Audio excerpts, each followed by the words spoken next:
چلو سیکھیں قرآن، چلو سیکھیں قرآن۔ بسم اللہ الرحمن الرحیم انا جعلنا فی اعناقهم اغلالا فہی الی الاذقان فہم مقمحون۔ اب ہم انشاءاللہ عز و جل لفظ بے لفظ ان تمام الفاظ کو درست کریں گے۔ آپ بھی میرے ساتھ ان تمام الفاظ کو دہرائیے اور درست مخارج اور تجوید کے اصولوں کو سیکھیے۔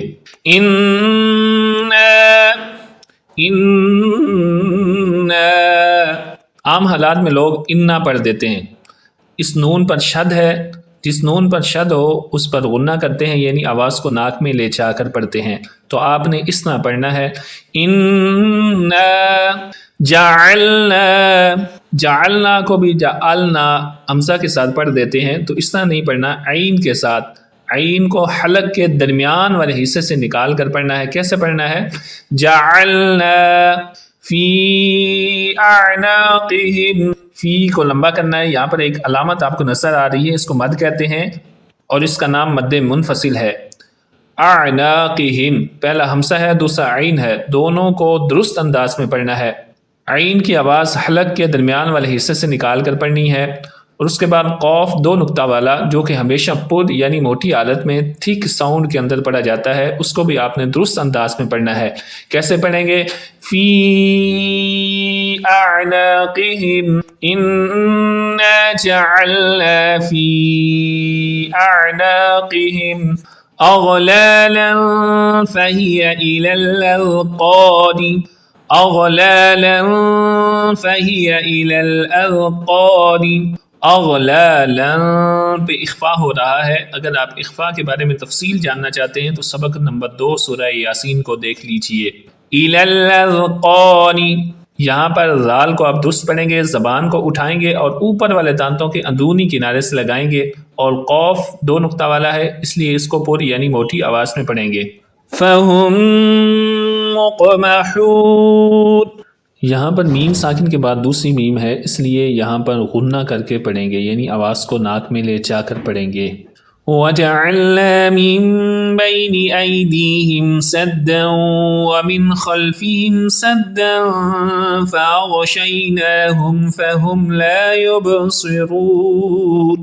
وَجَعَلْنَا کی عین کو درست پڑھیں گے، مِن بَيْنِ أَيْدِيهِمْ، یہاں پر تجوید کا ایک قاعدہ، ایک رول سمجھ لیجئے۔ یہ جو نون ساکن ہے اس کے بعد حرف با آ گیا ہے۔ پچھلے سبق میں ہم نے آپ کو اخفاء کا قاعدہ بتایا تھا، آج ہم انشاءاللہ عز و جل نون ساکن میں سے اقلاب کا قاعدہ بتائیں گے۔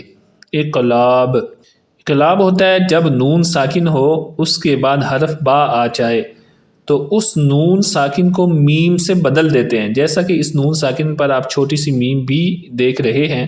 تو اس نون کو نہیں پڑھتے بلکہ پچھلی میم کو اگلی یہ جو چھوٹی سی میم ہے اس کے ساتھ ملانا ہے اور اخفاء بھی کریں گے، یعنی آواز کو ناک میں لے جا کر پڑھیں گے۔ اور نون ساکن کے بعد صرف ایک ہی حرف ہے جسے با کہا جاتا ہے، جس پر اقلاب ہوتا ہے، تو آسانی سے یہ یاد بھی ہو سکتا ہے۔ جہاں پر نون ساکن آئے اس کے بعد حرف با آ جائے تو آپ سمجھ جائیں کہ یہاں پر اقلاب ہو رہا ہے۔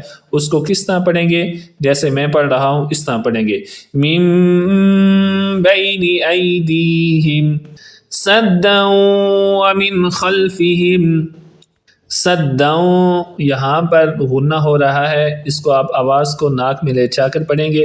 ومن خلفہم، یہاں پر اظہار ہے، یہاں پر غنہ نہیں کریں گے، ومن خلفہم نہیں پڑھیں گے، یہ غلط انداز ہے۔ کیا انداز صحیح ہے؟ ومن خلفہم سدا فاغشیناہم، یہاں پر بھی اخفاء ہو رہا ہے، آواز کو ناک میں چھپا کر پڑھیں گے، سدا فاغشیناہم فہم لا یبصرون،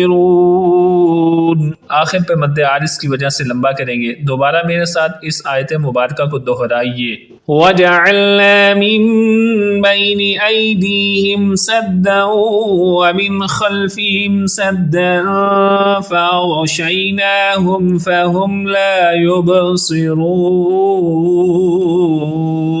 صدق اللہ العظیم۔